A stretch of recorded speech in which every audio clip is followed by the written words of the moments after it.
Hello and welcome to Huddersfield Town's preview show ahead of today's game against Watford.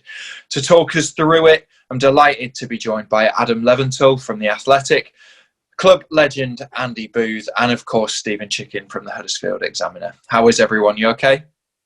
Very well, Adam. Thank you. Raring to go. Excellent.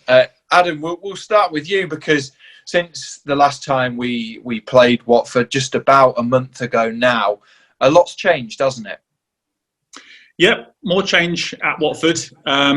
It was actually the evening of the game against your boys back in in December, wasn't it? 20th, I think it was. Yeah.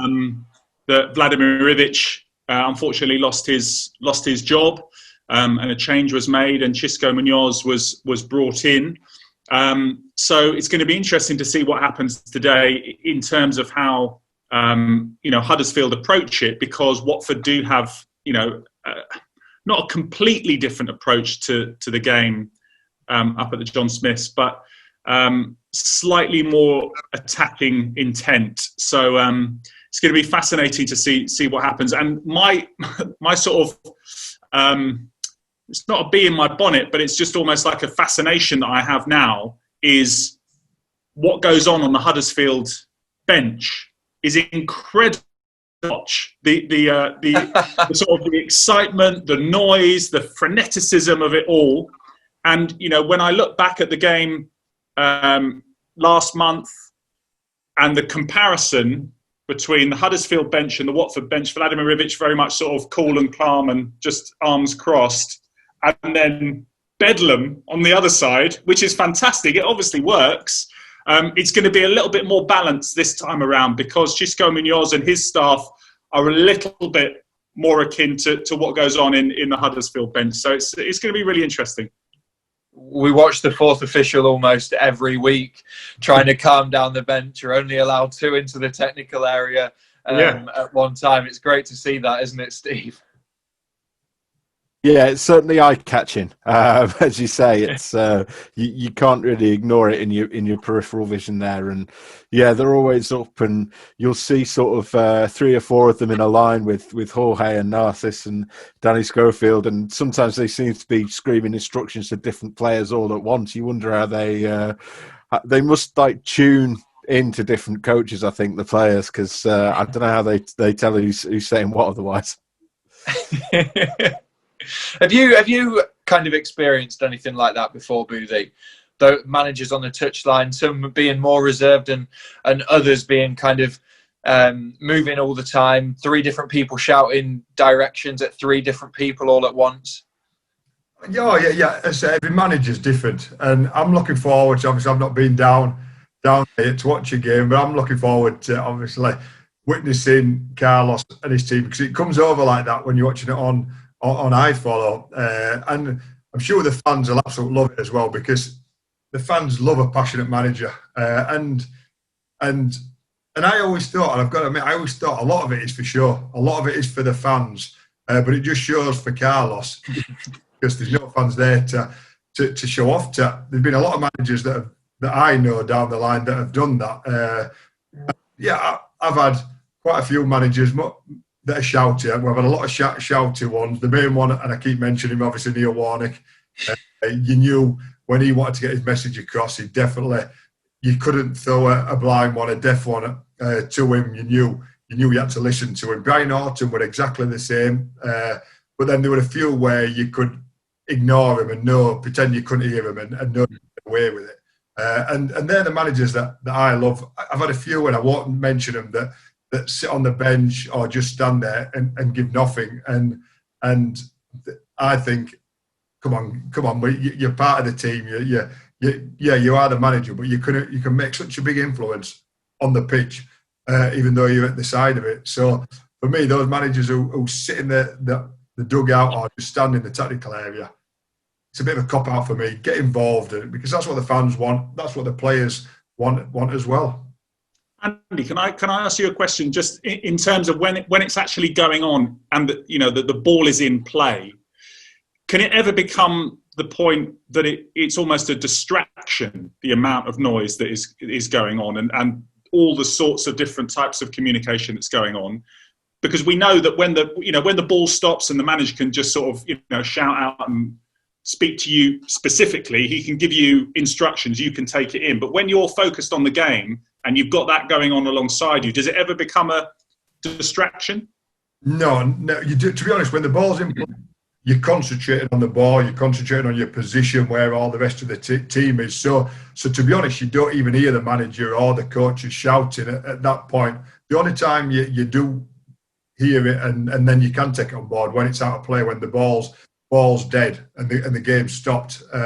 So that's why I always think a lot of it is for sure when the managers are shouting when ball's in play. The players don't hear it and obviously don't take any notice as well. And then that's why I think now you notice when there's an injury or there's a bit of break in play, the players end up going for the drink, going into the technical area or just the side of the pitch, really just so they can have a chat with the management staff, because that's where you can really have a bit of a chat. A lot of it when you're at the far side, if you're a winger or a fullback and you're at the far end of the pitch, you can't hear anything. You can't, especially when the fans are there. I'm sure now when it's quiet, you won't be able to hear everything. But yeah, a lot of it has to be done when the ball's dead, because once it's in play, you're just so focused on that ball, on where you're supposed to be, on your job in hand, that it just goes way over your head. And you'd be surprised when, I think most I've played in front of I think it's 77,000, and you don't hear any of the crowd. It doesn't matter how big the crowd is, you don't hear any of it. That just all drones into the background. But you do hear everybody on the pitch. So it's funny. It's a bit like a vacuum. You can hear all the players talking and that, but not hear any of the crowd. It's worse when there's only about 1,000, 2,000, 3,000 fans. Then you can hear every single one. And if you're having a bad game and they're giving you some stick, that's when it's the worst. So when you've got a full crowd, you can't hear anything. So the fans can say anything to any player, and it don't get heard. But it's the lesser the crowd, then the more we hear. But yeah, managers, it's got to be at the close of play. Once the ball's dead, then that's when they can do their job.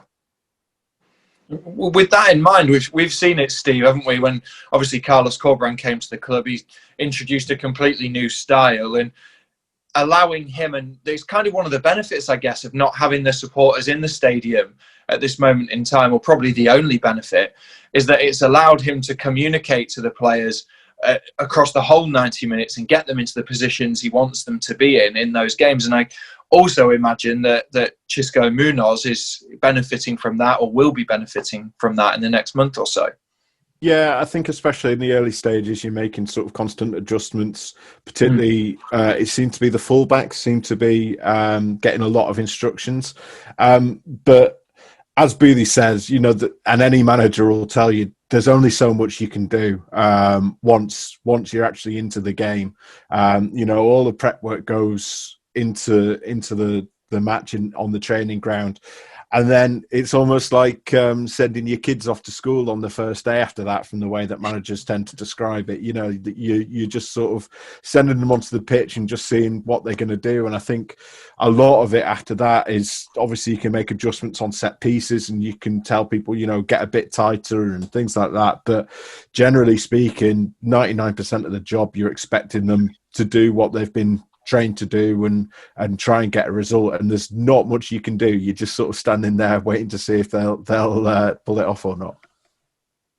And talking of Watford's new man, Adam, obviously he's been in charge for 3 games now. The first result was an excellent one, went toe-to-toe with Norwich City and pipped them, obviously the league leaders in the Sky Bet Championship at the moment. The last 2 obviously defeats, but equally they're against Swansea and Manchester United. So how's it been in those early stages with him?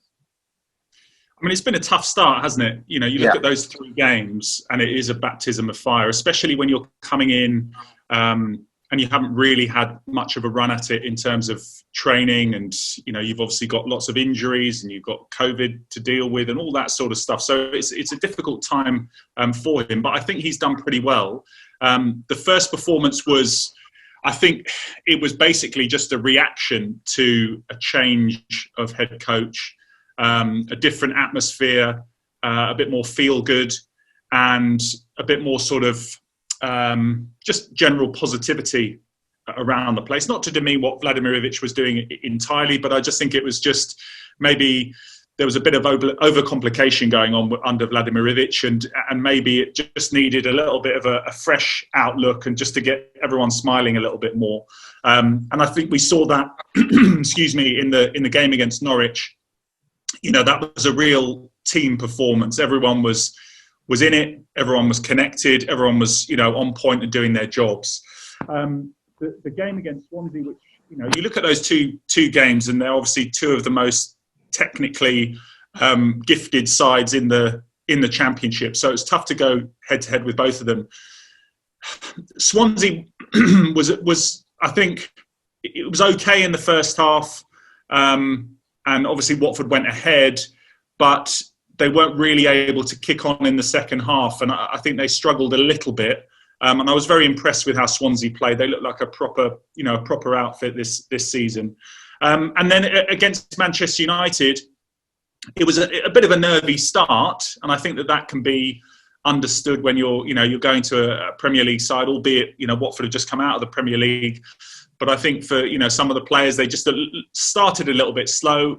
Evidently, you know, went 1-0 down, but after that, they were pretty competitive for the rest of the game. So I think they'll be full of confidence. And in terms of the personnel, there are going to be some different players that Huddersfield are up against today. You know, obviously Philip Zinkernagel has come in from Bode Glimt in Norway.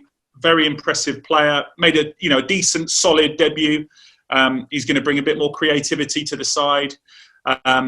There's been, you know, outgoings. There's no Etienne Capoue anymore, but there's Will Hughes, who's now back in the midfield. You've got Kiko Femenia, Watford's first choice right back, which makes a big difference going down that right hand side, and his sort of connection with Ismail Assar is something to look out for.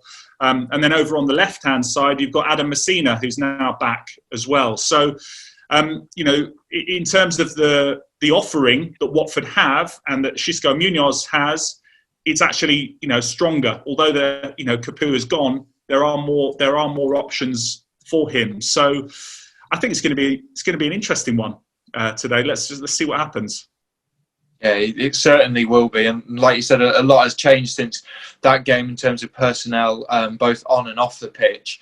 For Watford, they've had 13 managers in the last kind of 12 years. When your managers are changing that regularly, how hard is it then for players to switch between systems? Because like you said, Xisco's come in and he's wanting to play a more attacking style of football to what Ivic did previously. And when the styles are changing that frequently, how difficult is that for a team to kind of grasp it and get used to it, especially in a short space of time?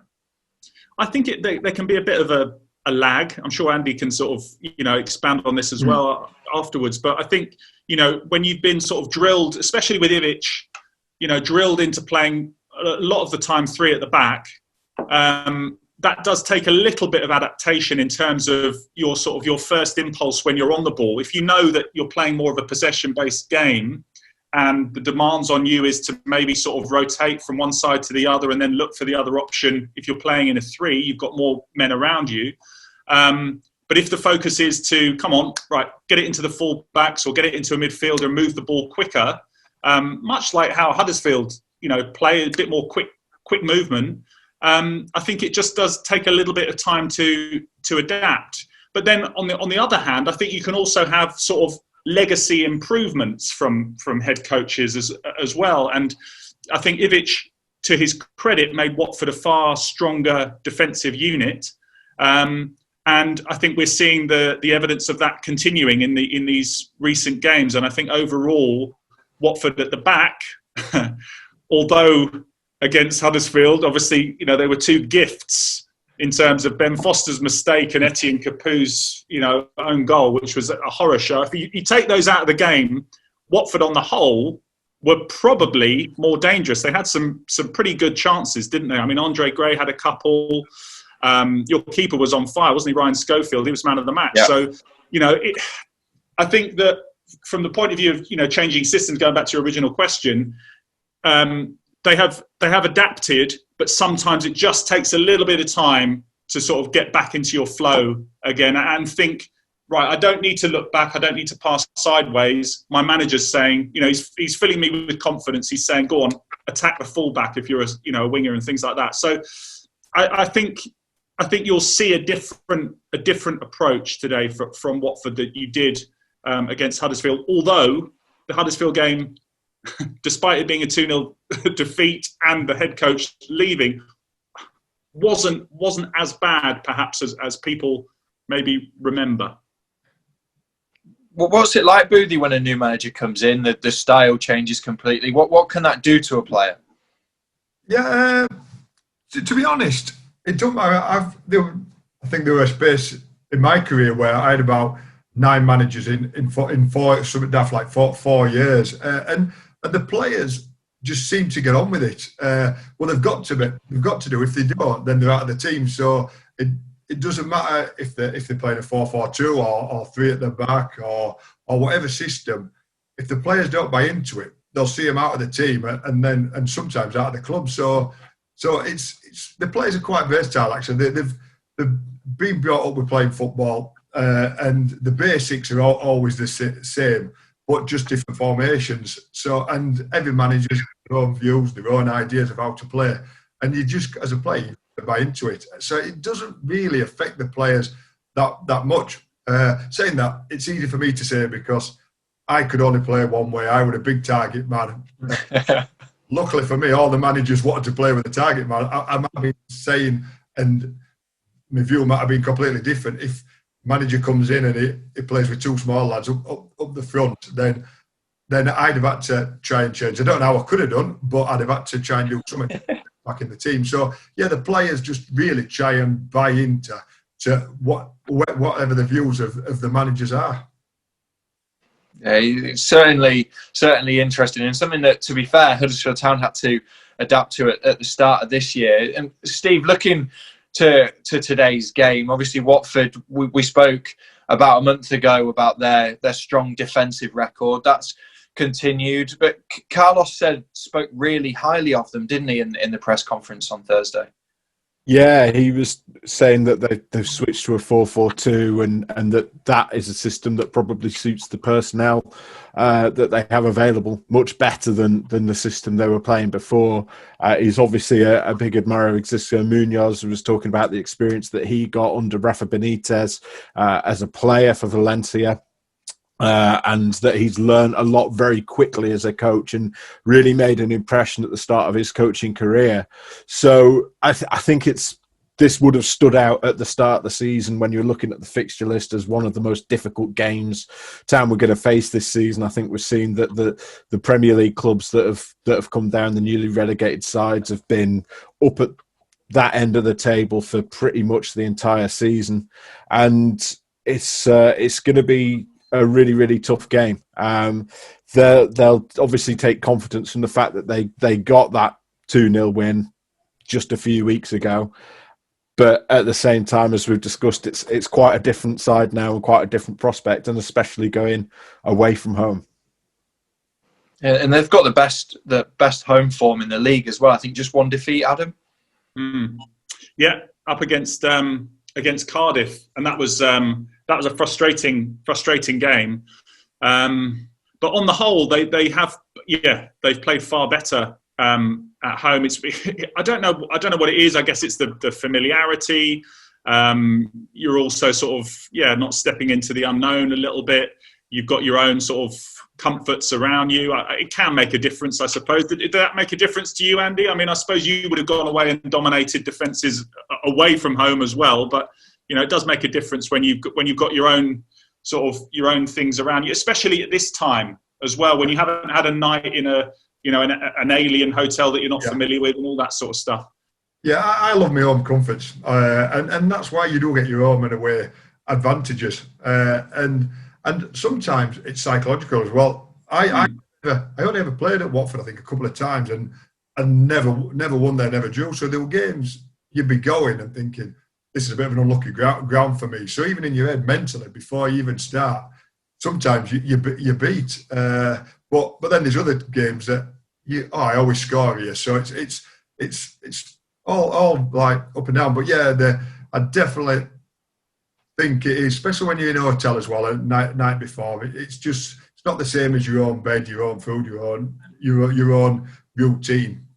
So it is difficult, and I don't think supporters appreciate how big a disadvantage it is playing away from home, and obviously a big advantage when you are at home, and that's why you see the obviously most teams win more points at home than they do away, and obviously Watford are having a good season, very strong at home. They always have been, but there's been a lot of times where, and sometimes silly enough, you just don't. In your head, you prepare exactly the same, but sometimes you just don't fancy it. You think, just get me home sometimes, get back on the coach and let me get back home. And you can't understand why, because you prepare exactly the same for an home game mentally as you do away. But sometimes it just don't feel like that in yourself. So it's a massive advantage when you're playing at home. And I always, you're human beings, aren't you? That's exactly what people often forget, exactly. isn't it? You can have rough days, It's, I always say the home advantage with the fans when you've got three sides all supporting you. But obviously, last year they haven't been there, so that's no excuse for that. But I know we've had a few topsy-turvy results, but you still got that home advantage. So yeah, we are human, and yeah, we do like his own comforts, especially footballers that I've got to admit we do get pampered. It's really interesting, the home and away advantage, isn't it, Steve? We spoke a lot last year about, especially during the lockdown games, where away sides were starting to win a lot more. The home advantage had kind of disappeared. Yet going into this season, it seems to have almost reverted back to how it was before. Like the home teams have got used to kind of being at home and not having that crowd advantage, and made it harder then for the away teams to come. Yeah, it's exactly what Boothie says. The whole advantage is that psychological thing, and it's having your home comforts. It's not having travelled. It's not having been sitting around, with nothing to do in the hotel all morning. It's, not that modern footballers would be doing that anyway. They'll have done 20 video sessions, I'm sure.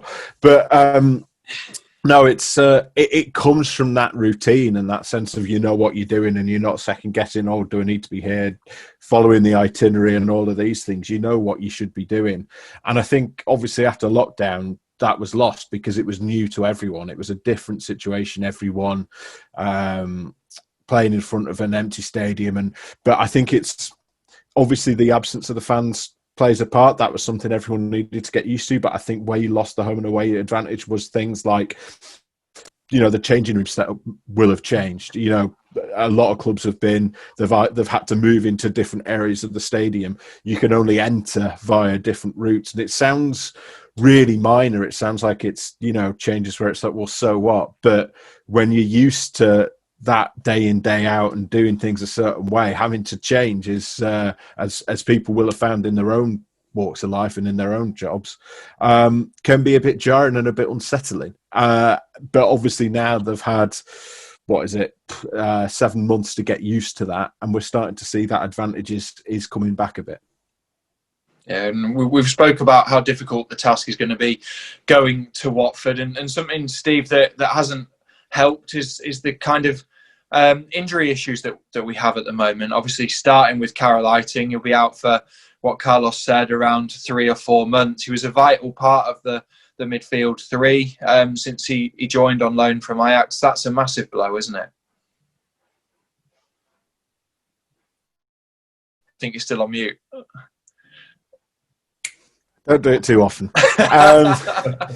Yeah, obviously, first of all, it's a massive blow for Carroll himself. Obviously he's had very long-term issues before with his knee, so it's a major setback for him, and obviously your heart goes out to him because there's nothing worse as a player at any age, but particularly at his age with his history. And hopefully it's a recovery goes as well as it possibly can do, and he'll be back playing, if not the start of next season, maybe even the end of this one, whether that be for Huddersfield Town or not. So yeah, it's a tricky one, but for Huddersfield Town, they have to get on with it now. They have to find a solution.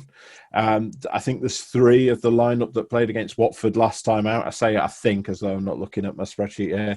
There's 3 players who played last time who obviously won't be in action today.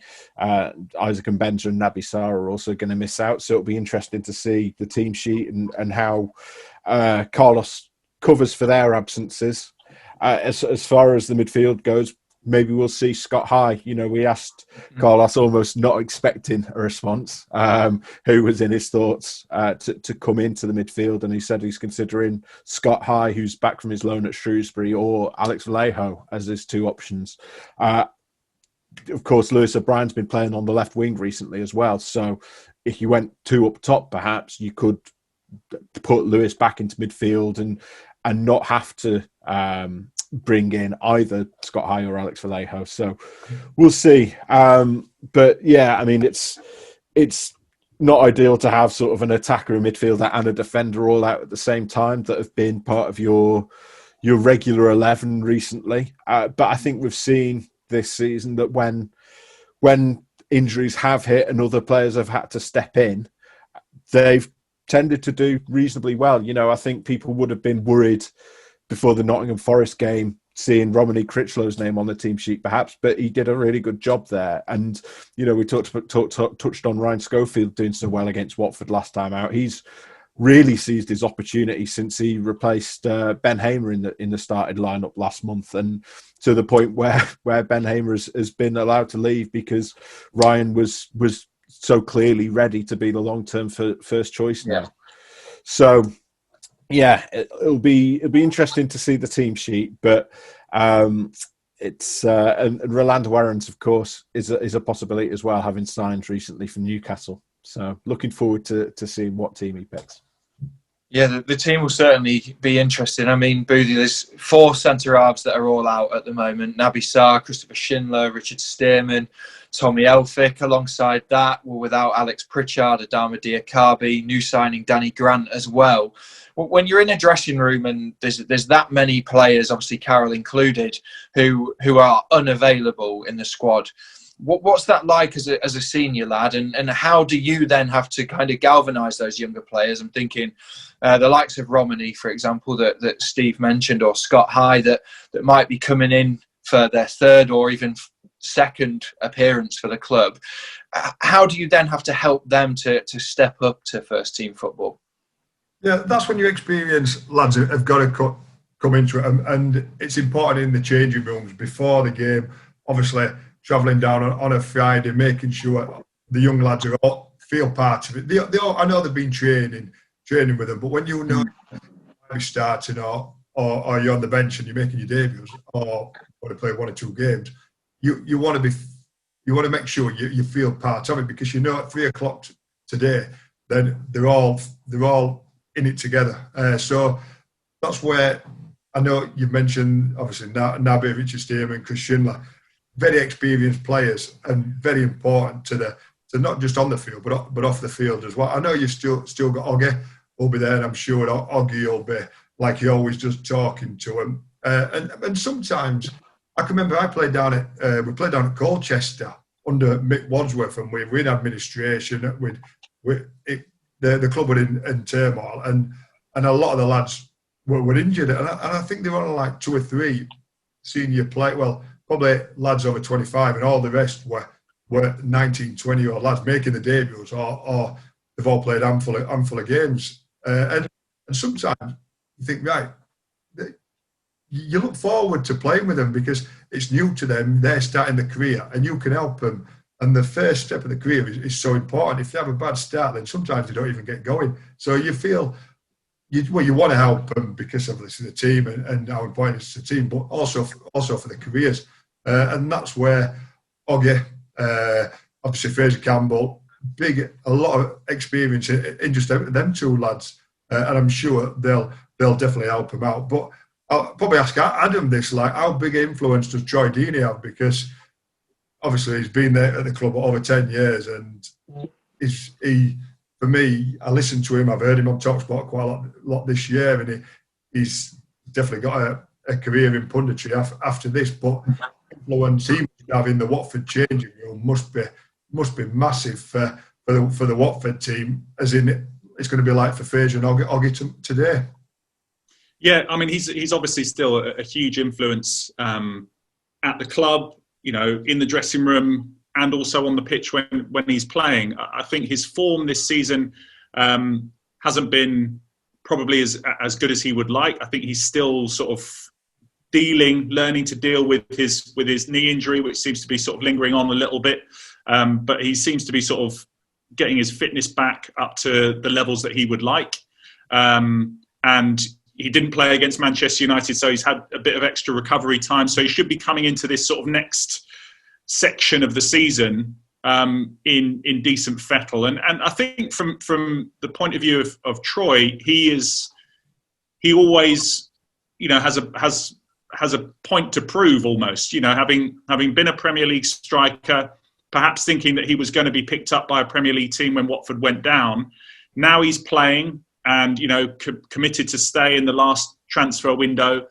You know, he wants to get out there and score some goals and show that he's still, you know, a danger, especially in this division. So, you know, obviously in the game against Huddersfield, there was a little bit of a subplot going on that day that he was dropped for the game.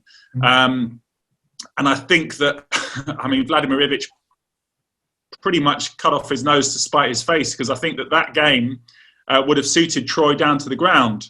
And, you know, it may well be that he starts today and comes back in and we see a partnership of Andre Gray and Troy Deeney once again, which, although it hasn't necessarily clicked this season, and Andre, unfortunately for him, hasn't been in a great vein of form, there's always the potential that them as a partnership, if they can just try and get a little bit of synergy going, then I think they could be dangerous in this division. But it may well be that it's an altogether different formation that Xisco Munoz plays today. So we might see Troy as a central striker. We might see him, you know, introduced from the bench. Who knows? But yeah, I think he's still key to Watford's success, because when he's on it and when he's you know, tub thumping and getting everyone going, you can't really ask for a better leader on and off the field. So yeah, he's a big element for Watford.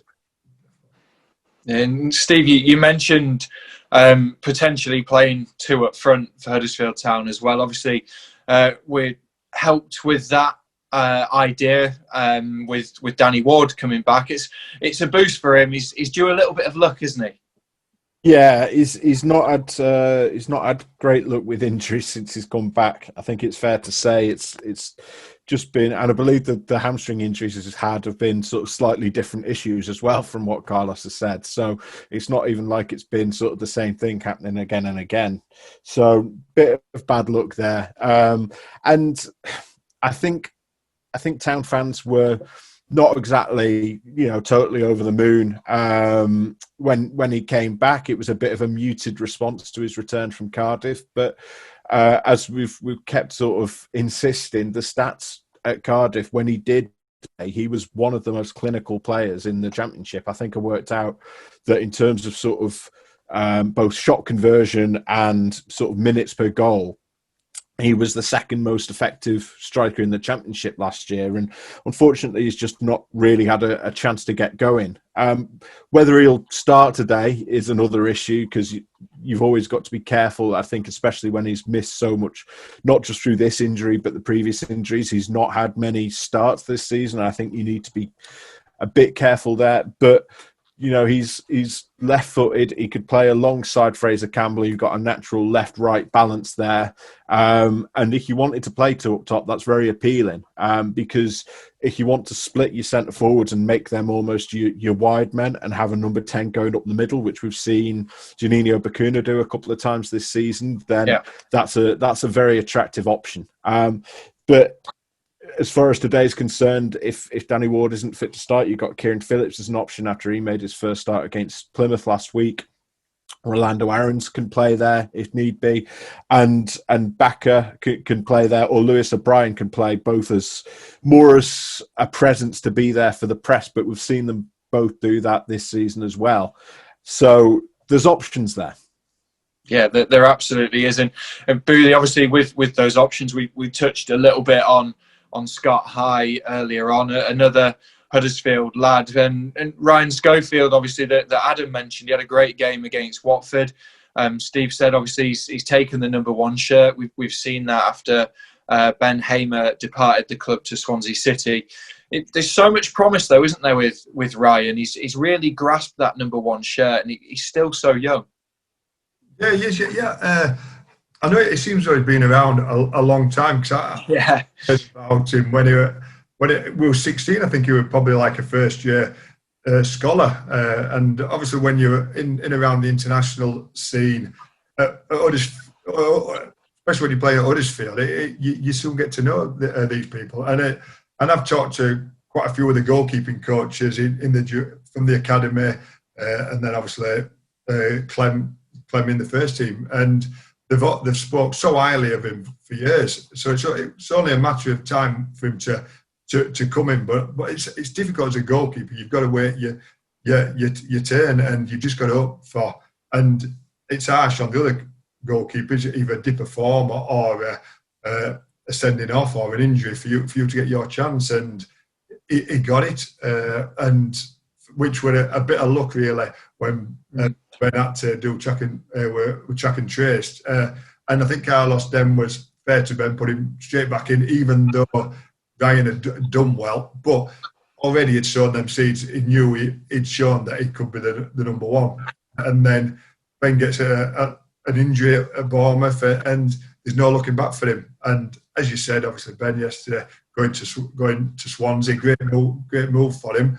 But it's also a great move for Ryan, because that now tells him that he's the number 1. And for him still to be so young, for Carlos to have the trust in him, shows what we've all known for a few years, and Carlos obviously thinking that as well. But just going back to last week, you look at all the young lads that were on, and we lost the game against a strong Plymouth side, but I think there were a lot of positives there, and the future's looking good. And John Worthington, I know Danny were in the academy, but they've done some fantastic work to producing these lads. So in the next 2 or 3 seasons, you can see a lot more coming in.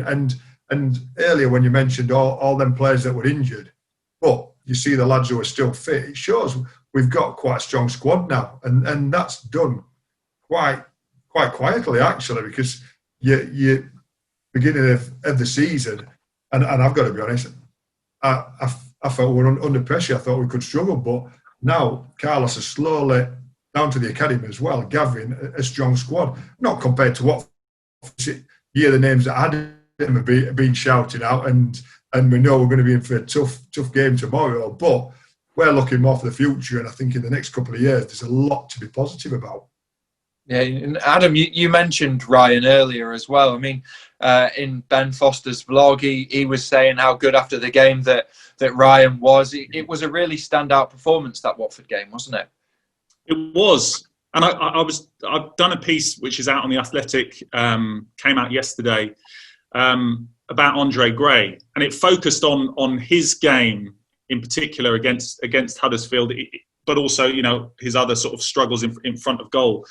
And just seeing the saves that Ryan made in that game, it could have been so much better, the statistics for Andre Gray, if some of those had gone in. But they were exceptional saves. I think he saved like 5 out of the 6 shots that were on target, and they were big saves as well. So I think that must give him great confidence that he can kick on. But I think also from Andre Gray's point of view, he might think, well, hang on a minute, he can't have a game like that again. Surely he's gonna maybe throw one in for me today, hopefully from a Watford point of view.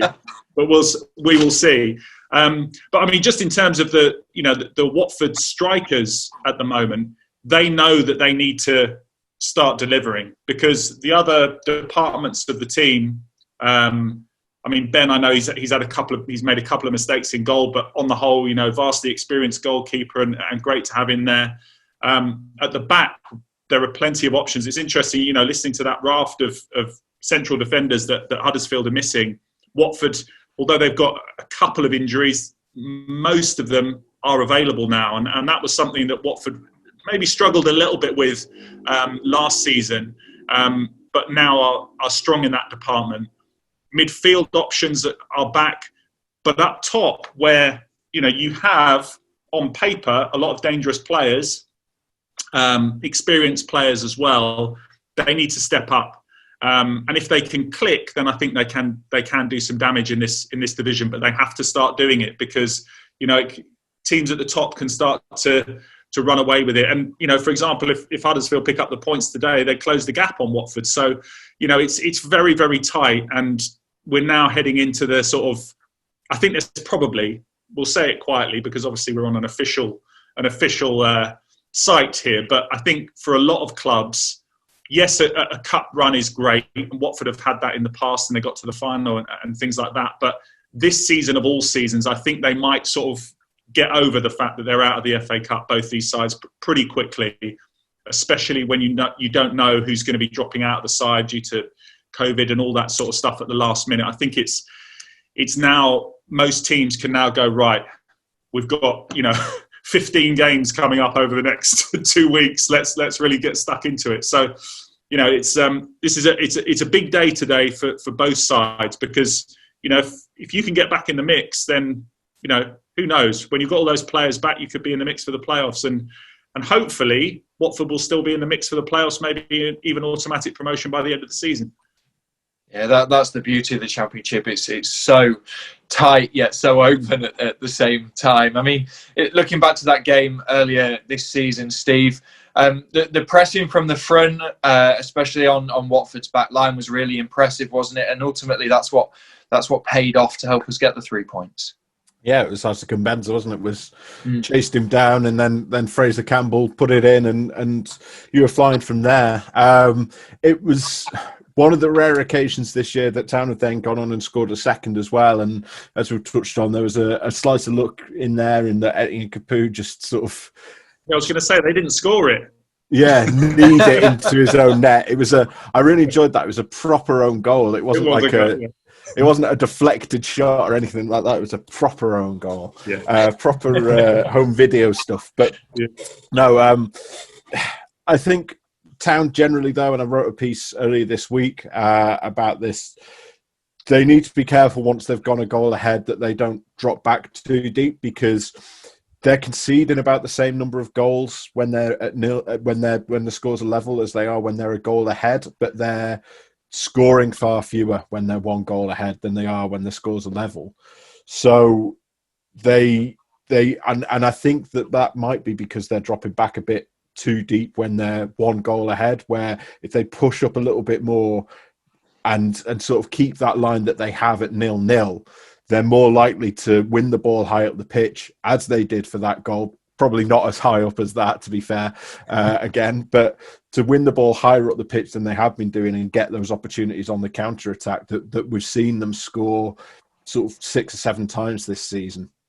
So I think there is an element of, even though you're up against a good team playing away from home, if they do manage to seize the early advantage, and they've been very good at taking the lead in games recently, to be fair to them, I think it's 6 of the last 7, something like that. They've been the first team to score. If they can get off to a start again, then I think it's a case of holding the courage of your convictions and trying not to retreat too much, and go for that second goal again, because we've seen that they can, as they did last time out, they can defend from 2-0. They just struggle a little bit at 1-0. What do you expect to see from this one, Adam? I'm excited from a Watford perspective to see a couple of players, one who's brand new, making his home debut in Philip Zinkernagel, who I mentioned earlier on, is going to really help Watford's creativity in the final third. And he's a confident player. He's coming in great form, having dominated the Norwegian league. Yes, it's only the Norwegian league, but they went toe-to-toe with AC Milan, this Bodo Glimt side, and they only came out 3-2 losers in that. So, they're a proper outfit. He's, a sensible, level-headed player, and I think he's someone that Watford could really, do with in that final third. Just a cool head who can pick a pass and can do it consistently. And that's what Watford haven't been doing enough of in the final third. They've got plenty of bodies in the box. They've got the likes of Sarr or Sema on the left, Sarr on the right that can beat a man, but maybe that final ball has just been lacking a little bit. So I think he's going to make a big difference. I think Will Hughes, as we mentioned earlier on, he helps Watford's midfield tick. There was a little bit of a reticence before in terms of just progressing with the ball through midfield, and he gives that. He drives forward. And I think that helps the whole sort of operation of the team. So I'm looking forward to seeing him playing, seeing what Munoz does in terms of formation. It may well be a 4-2-3-1 to make sure that Zinkernagel, Sema, and Sarr are all incorporated with one central striker, whether that's Gray or Dini or João Pedro, or whether he sticks with a partnership up top. So I think from a Watford perspective, and this isn't, Huddersfield fans watching today, they're going to be thinking, well, we really want to win. But for Watford, this is a really important game to sort of set your stall out once again, kick into these games and say, we are going to be one of the favourites for promotion once again, because it has sort of dwindled a little bit. Obviously, when you have the transition of head coach, people start to think, is there something really wrong? But no, they just need to get back onto a bit more of an even keel now. Start picking up home wins again. They've got back-to-back home games with Barnsley coming up as well. So this is a really important one. And I remember thinking this when Watford played Huddersfield a couple of years back, thinking this is a really important one. Huddersfield don't win away. I don't think they won all season. And then you went and won 4-1, didn't you? Wasn't that? Yeah, the Premier League. Your fans were absolutely incredible that day. I mean, Abdoulaye Doucouré probably scored the best goal of the game, that absolute thunderbolt. But no, I was so impressed with Huddersfield that day. So I've always got that sort of guardedness and that wariness whenever we play Huddersfield, because it might be the tale of the unexpected. So I think it's going to be a great game. Looking forward to seeing how much noise is generated just simply from the two benches, and hopefully, just from my perspective, Watford come out on top. But I wish Huddersfield best for the rest of the season, of course. Boothie, just finally with you, what are your thoughts ahead of this one? Well, I was looking forward to watching the game this afternoon, but listening to Adam now and listening to the players they've got, listening to the squad and the record they've got at their home ground, I don't feel confident at all. And obviously, telling me all the players are injured as well. So it's hopefully I'm going to enjoy it, because I enjoy watching it, but it's going to be tough for us this afternoon. I think we've got to be honest. The only thing, and that reminds me, and I might be wrong here, and I might be going a little bit back, but did Danny Ward score that trick at Watford? He did, yeah. The last game of the season. So we mentioned about Ward, he might be back in the team, and like I mentioned before, you have lucky grounds, and there's no luckier ground than somebody getting that trick away from home. So you never know. It could be Wardy's day today if he gets a chance. But no, I've got to admit, I'm a little bit less confident than I was before I started talking to men. But I'll enjoy it, come what may, and hopefully, fingers crossed. I'll sat here now. I'll be very happy with a draw and to take a point, back up that in one. Yeah, it will certainly be an interesting game. Fellas, thank you very much for joining us, and Town fans, thank you for watching.